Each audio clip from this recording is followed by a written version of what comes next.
This is a short interview with Timothy Walker about student fees and loans. How do you feel about the student loans now? Student loans, well, that's a good question. The way I feel about them is that I feel they affect different people in different ways. For example, some people actually have the money to just pay up front, you know? And coming from my experience, it actually doesn't affect me, so I haven't really given it much thought. But I do know some people who, you know, it's a big responsibility, you know? It's a lot of money to come to university for realistically something that you probably will never achieve. I mean, if you look at jobs, are we going to get a job when we leave university? Or are we just going to be in loads of debt? I mean, yeah, there's not really an open job market at the moment, and I feel a lot of people have been fed a full stream by coming to university.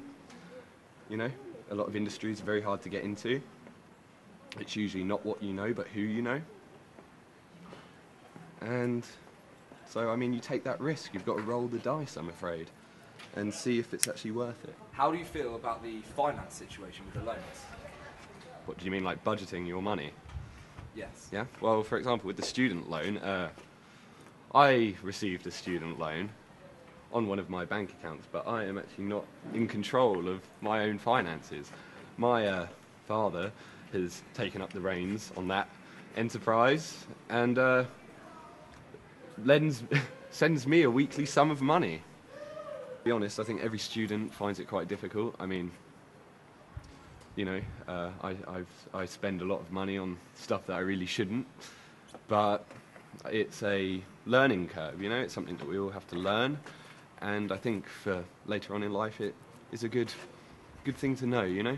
It just takes a bit of time, takes a bit getting used to, and the whole new environment of university, you know, I find it quite pressured, and spending of money in a way is a bit of a comfort to me.